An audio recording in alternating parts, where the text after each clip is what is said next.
Hello and welcome to Alta Live. My name is Beth Spotswood. I am the digital editor here at Alta Journal, and I am so excited to welcome you to today's Alta Live with author Tracie McMillan. Tracie's written a new book, The White Bonus: 5 Families and the Cash Value of Racism in America.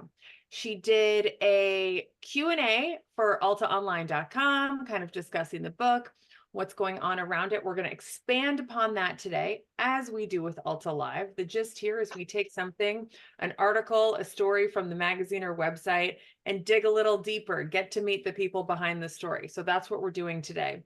Tracie's going to be in conversation with my wonderful colleague, friend, and senior editor of Alta, Matt Haber. A bit about Tracie before we begin. She is a rural Midwestern transplant to NYC. She is the author of The White Bonus, as well as the best-selling book, The American Way of Eating, which won the Books for a Better Life Award and the Hillman Prize for Book Journalists. She is, you can read her bio is extensive and fabulous. I really encourage you to go online and read it. You've probably registered and you can see it there. So I won't take up any of her valuable speaking time with her extraordinary bio, but read it. She's badass.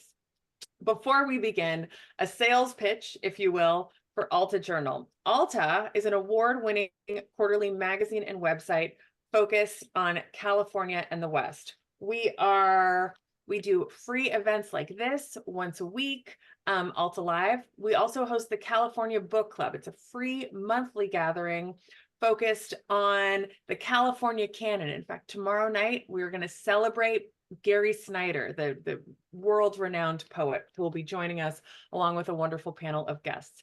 If you are excited about the work that we do, $50 a year gets you an annual membership to Alta Journal, a hat, a bookstore guide to bookstores of California and the West, and you get to support our incredible journalism. Or just come to our free events, get to know us and love us, and then maybe one day you'll become a member. But I really encourage you to financially, if you can, support the work that we do, because it's how we're able to do this. This interview will be recorded and posted to altaonline.com later this afternoon.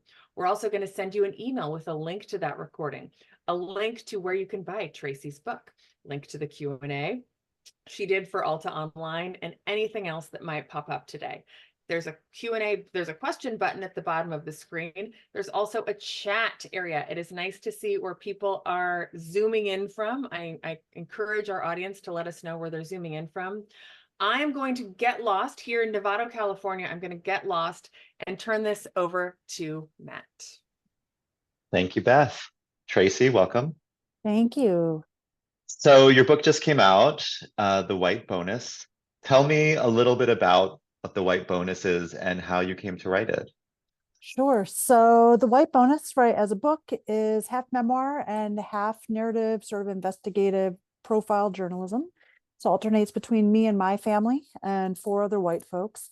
And as I'm going through the stories of each family's sort of history and each character's lives, I'm sort of keeping an eye on like public policies and private practices that might have given folks a leg up financially because they were white or in their family, right? And then how that trickles down to folks, right? So it's not just like a direct payment to me, although I look at some of that, but also like, how much money did my parents give me since I left home, and how likely is it they would have had that money to give me if we weren't white, right? So it's sort of like coming up with a rough back of the envelope, bare minimum estimate of the financial benefits that come to white folks, either in the forms of direct money or savings because of white supremacy in politics and practice.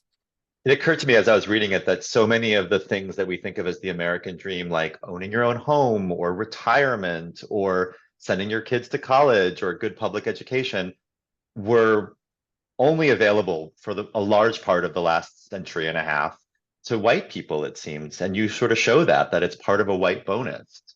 Yeah, I think, for me, I've been like, well, like this will be interesting. I'll just sort of like poke back through and sort of see, like, I don't know what's there. And then the more that I dug into it, particularly with my own family, was like, oh, so there's another racial covenant on a house, right? Which is something that, developers put into deeds on properties prohibiting. Tell us just quickly what a racial covenant is, because not everyone knows what that is. Right. So like a racial covenant is a provision in a housing deed saying that putting restrictions on the racial identity of folks who can live legally Mhm. or buy legally, like that housing, right? In And this so neighborhood or community. yeah, and so those were things that developers first came up with privately, and then that created segregated housing, and then US policy began to require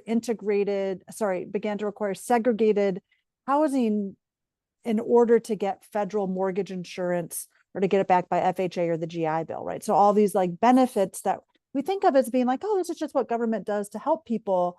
Actually, everybody understood when they were created, they were really intended for white folks, right? And so you see that really play out with like racial housing covenants, which were most common in middle class developments, but often, right, were part of upward mobility for poor and working class whites, right? So I have a great grandfather who was an Ozark migrant who started out in a foundry in an auto plant in Pontiac, but he gets out of the foundry, unlike most Black workers, right? Gets trained up, becomes a homeowner, and builds family wealth because he buys a house with a racial covenant, right? And so that just sort of ends up trickling down ultimately, to my parents and then to me.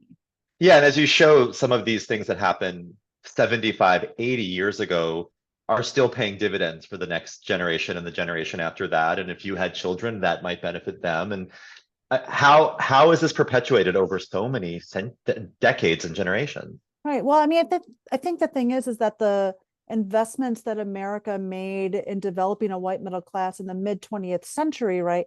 That created, I mean, that was the biggest investment. Like we've pulled back from doing that kind of investment in people since then. But like that big investment just keeps sort of trickling down. And now that the formalized discrimination in policy, right, that stuff became illegal in the 60s with the Civil Rights Act.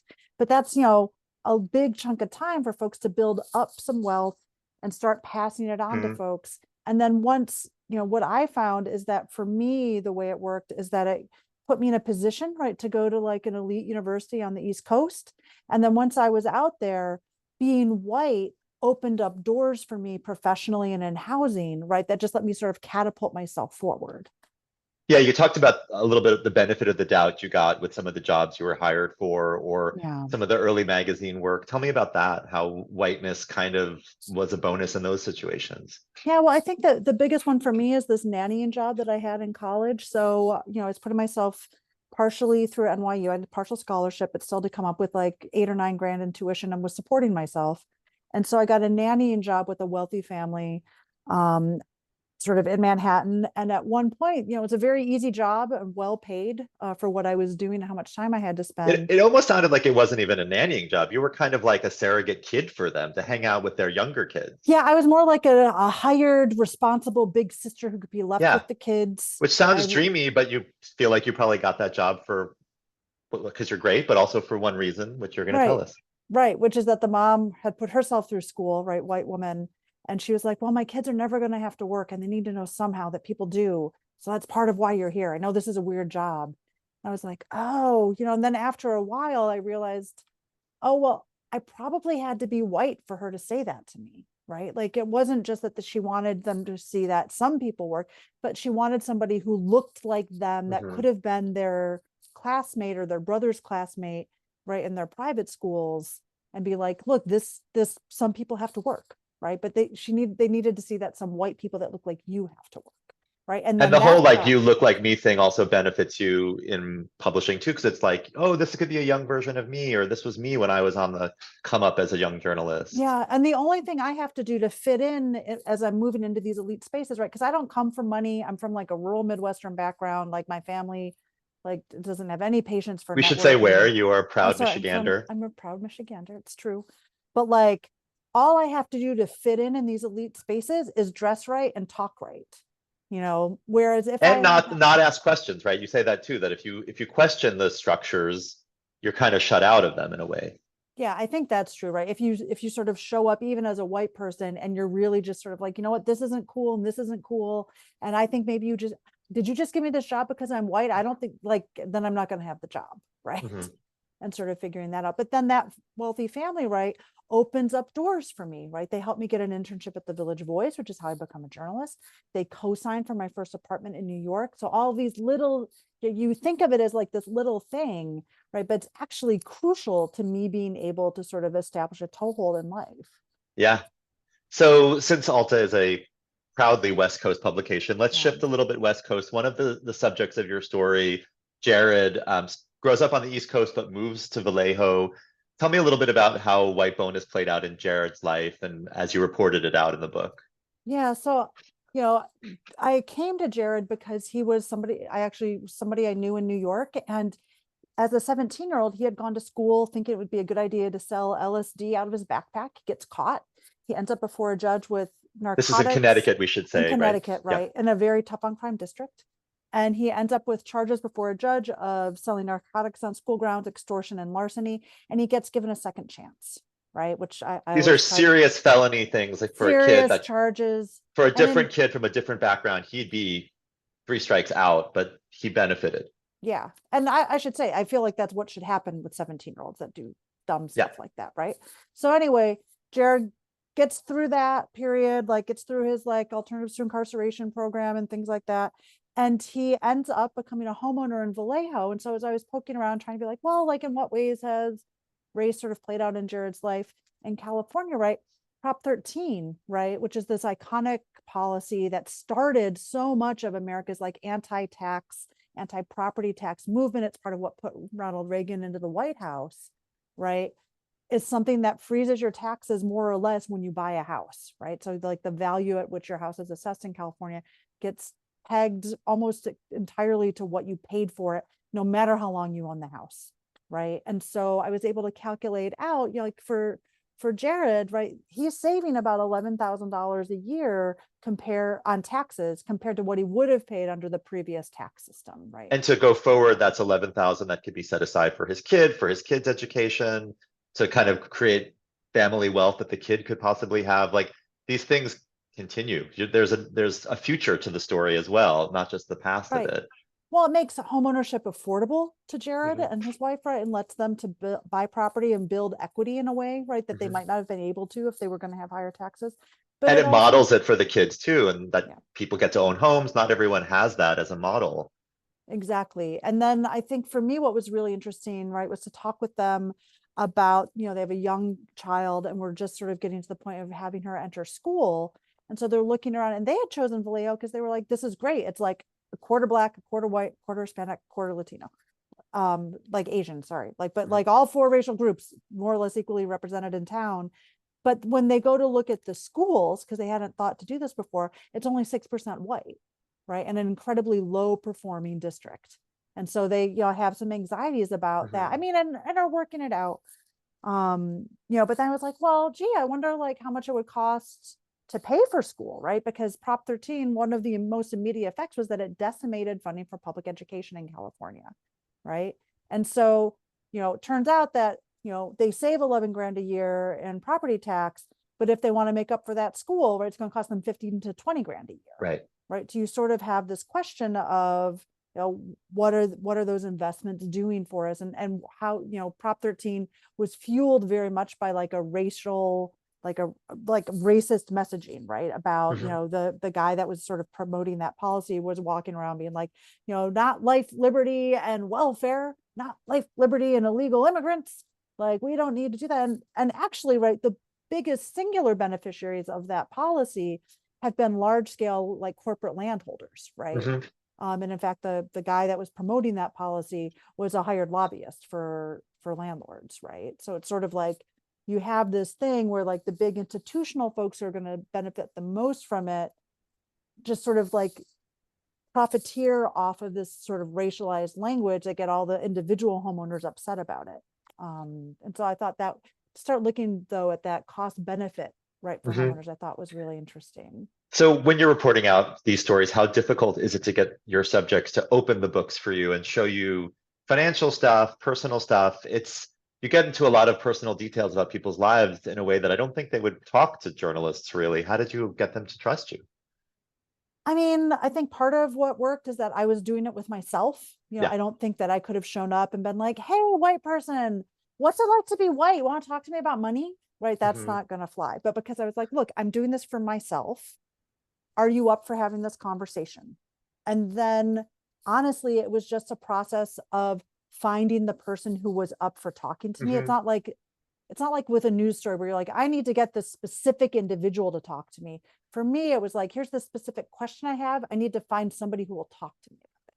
Right. So when it was difficult, I had to keep reminding myself to be like, I just need one white person. I just need Yeah. one white person in Pennsylvania who's got like a service sector eds and meds job.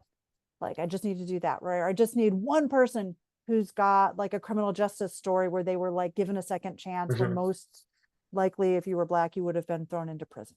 Right. I just need one person. So I think And the combination of doing it myself and then just finding someone who was open to yeah. it, right, is So effective. on the parts about yourself, those chapters were really personal and I imagine difficult to write. You talk a lot about your family and things that happened to you. I don't want to ruin it for anyone who reads it, but Tracie goes there. And I wonder if it was hard to write that stuff about yourself.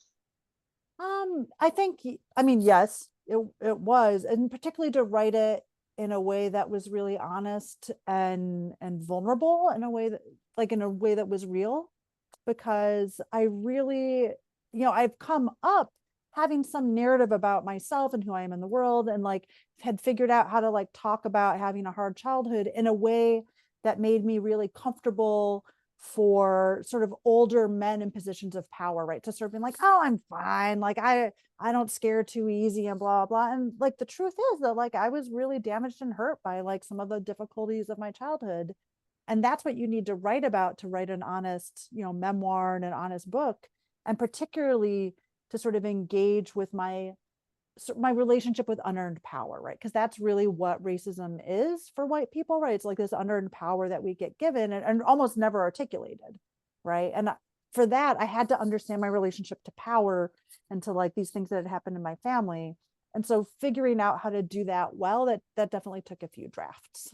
Well, I also think that as I was reading it, I was thinking some of the experience that you had could have propelled you to a different sort of political outlook or a different way of relating to the world. You could have become much more angry or hardened by your experiences, but you're still open to other people and interested in connecting. And it's commendable, but I also think like your story could have gone a very different way if you were a different person.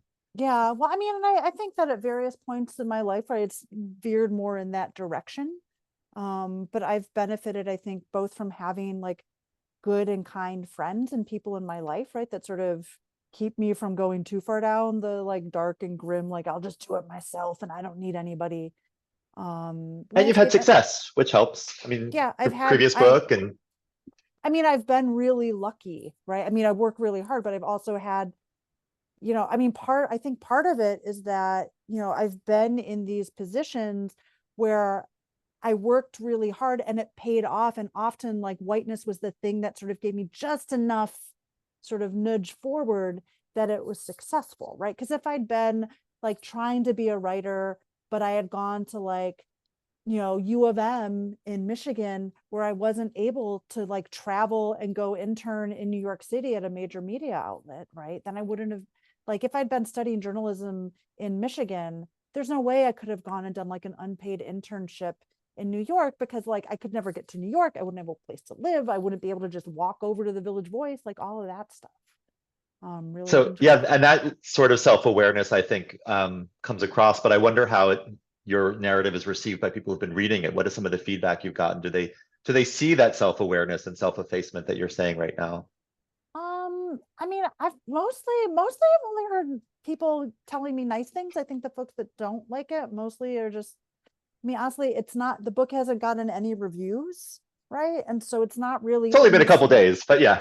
no, a couple weeks, it's a few Okay. weeks. Okay. But it's not in circulation in the way, like my first book was immediately reviewed everywhere, right? I mean, it was a very different time in media and things like that, but it's not in circulation in the same way. So every time I've done sort of national media appearances, because I've done a few of those, I'll get like a flurry of emails through my website, and some of them are really mean, right? They're just some sort of trolly people. And then there's usually sort of like an even mix of like white folks being like, this is really thoughtful, like thank you, I've been trying to figure out how to talk about this, and like a handful of folks of color being like, I mean, equal parts like, I'm so interested in this, or thank you, or like, please take care of yourself, like what you're saying, it could be really dangerous. and some concerns like that. So, I mean, so we'll see how it lands ultimately. I mean, it's, it still hasn't been out for even a month yet. So, Yeah. So to me, as we're talking, the kind of the gorilla in the room looming here is the election coming. And there is a candidate who shall remain nameless who is trading up on white grievance in a huge way and talking in not even coded language about immigrants taking your jobs and poisoning the blood of the country. And how do you think this white bonus narrative is going to play out in the next 4 months or 4 years, God forbid? I mean, I don't know that the white bonus narrative is going to have a whole lot of impact on this. I think for me, when I'm thinking about the election, I just feel very aware that the fact that we haven't been honest that this is how our country works, right? That we have used government to give advantages to white folks, that's part of why we have this big divide, because we've never been honest about the fact that we were using government to help a specific group of people. So for a lot of white people, like many of whom have very hard lives, right? Like this stage of capitalism is very hard for folks like in the bottom 2/3 of the economy, right? Because even if you're not down in the lower reaches, you understand how quickly you can fall into it, right? If you have been raised your whole life being told like government never did anything for you, we've never been honest about that among white people about that's how it worked. It's like, how do you even look at like the idea of being like, we need to worry about racial equity because you think government didn't give you anything, Right. and so then we're talking about government giving these other people something, and like I think for me the white bonus, it's just this project of being like, here's how to set out an honest conversation, so hopefully we can stop getting tripped up on this, right? Because this is what's going to complete, like I do feel like racism is what is going to be the undoing of our democracy, and it's certainly already been like the undoing of our safety net, and that hurts a lot of people. Yeah. Well, I urge people to read the book. I really enjoyed it and just thought it was really eye-opening for me as a white person who probably has had many white bonuses in my life, but I really did think it was a great book. So let's bring Beth back and she will bring some questions from the audience. Thanks, Tracie. Hold on one sec. Boop. Hi, Tracie. I'm curious, when you said, like, what about writing this, if you could be kind of more specific, and I know that you've heard from readers of color, to take care of yourself. How is this dangerous?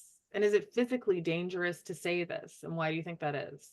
I mean, I think that's like what seems to be the implication. Nobody has been like, here, I know of a group that might come after you, but like I think that for a lot of people of color, particularly Black folks who have maybe tried to have these conversations before and understand how quickly and intensely white folks can react to this when it's coming from them, right? Like there's just an anxiety of like the white people are going to come after you, like for this. And I don't know how much that's true or not. I mean, I do feel aware that as like a woman, like abusive men will feel much more entitled to like say stuff about, like the first book, like Rush Limbaugh attacked me, right? Just for like writing a book. And so, people will sort of poo-poo you and things like that. And we do have like a rise of a pretty violent movement in this country that sort of gets triggered by issues around race. And historically, sort of members of a dominant group who then call out the hypocrisy or the domination and criticize it, it's not like they get ignored entirely. Like you get ignored until you start getting traction, and then people like can sometimes start really coming after you. But at this point, I don't feel too worried about it. Well, the term that people used to use, but it was taken up by leftists as a kind of a badge of honor, is race traitor. Right. And people could call you that as an insult. But what you're being a traitor to is a system that is oppressive and is exploitative to so many people. Yeah, I mean, I was talking with, I did a radio show yesterday where someone was talking with me about like whiteness and things like that. And I was sort of like, I think that they're talking to me about like this idea of being a race traitor. And for me, I'm like, sure, like you can call me a race traitor, but for me, I'm like, I don't really care what people call me. I just want people to start being honest about this. Like, and for me, like this thing of being like, oh, I'm a race traitor, to me, that feels like I'm attaching a badge to myself that's like about sort of projecting things out into the world. And I'm like, I don't really care. Like you can call me a race traitor, you can call me a white lady, you can call me like whatever. Like, I just would like you to have this conversation. Well, I mean, I guess that's the next question is what is the goal? What are we buy the book, we read the book. What are the next steps? What do you want your readers to take away from this? I mean, I think what I want folks to take away from it is that racism and white supremacy really ultimately give us some stuff. I want white folks to be able to be like, yeah, we get some stuff. Here's some ways that it happens. And also to think through, is it worth it? Right. Because I think that white folks being silent about it is a large part of how like racism keeps being such a problem in this country, because we sort of accept it or don't challenge it or things like that.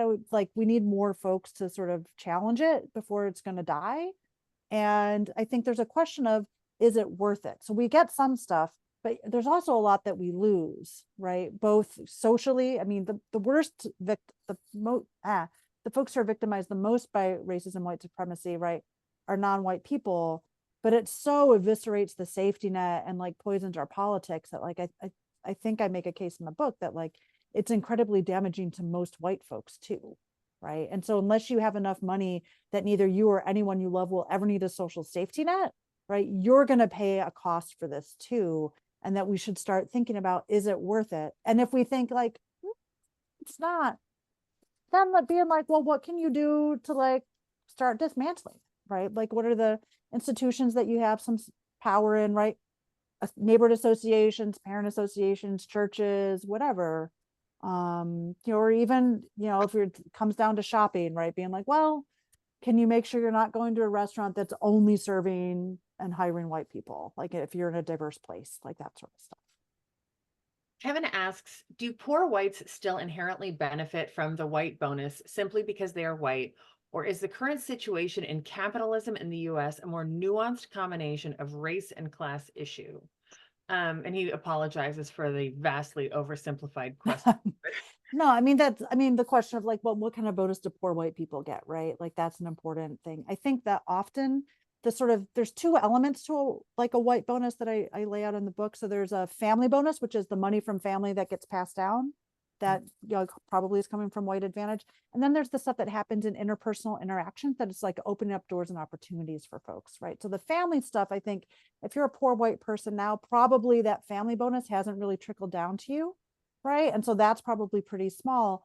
But then there's this question of like wage discrimination, housing discrimination, like the little things that get opened up, right? And sort of asking about that. So, if you have a job in a union, what's the history of discrimination? If you have a union job, what's the history of discrimination in that job, right? Or in that union? And how likely is it that you would have access to that job if you weren't white? So like one of the folks I profile in the book, right, comes from a construction trades family. Her dad was a pile driver in Pittsburgh. He got that job because his father-in-law had that job. His father-in-law had that job because his dad got that job. And like those two older men were both in the union when it was like very overtly segregated, right? And then the third guy, right, wasn't joining it when it was officially segregated, but his path into the union was through people who were in there because it was segregated, right? So just sort of thinking through those are the sorts of things that can still open up. And also to understand that like a white bonus doesn't mean your life is easy, right? It just means that there are certain things that might be easier, opportunities you might get, right, that wouldn't happen for someone if they were Black. Yeah, I think that's kind of such an interesting point of like the white bonus doesn't mean that, it's not easy street. Yeah. Right. No, it's not at all easy. And for me, I think what's important is that when you start looking at the details of how privilege might be sort of translating into material advantage, right, it lets you be specific about that and be honest about like, well, here's the advantage, right? Like, here's like the money I got or the job I got. And then, well, what did that really mean? Like, how easy was my life? I mean, like, so I get these nice doors opened up by this rich family I worked for, right? I was still like living on like $20,000 a year for like most of my 20s, right? That is not an easy path. I mean, and in New York City for that matter. Tracie, the white bonus. Thank you for joining us today and talking about this. And thank you, Matt, for taking over moderating duties today. You were so great. I sound like Larry King now. The book, The White Bonus, 5 Families and the Cash Value of Racism in America. We will send you a link to buy that on Bookshop. We support independent booksellers exclusively here at Alta. And folks, before you go, I want to invite you next week. We are going to welcome Rebecca Morse. She's a curator at LACMA. And we're going to talk about the Ed Ruscha exhibit Now Then and how that all came together. So please join us for that. That's a week from today, Wednesday. What's a week from today? The 22nd? May 22nd at 12:30 at Alta Live. Tracie McMillan, thank you so much for joining us and congratulations on your new book. Thanks, Beth and Matt. This was awesome.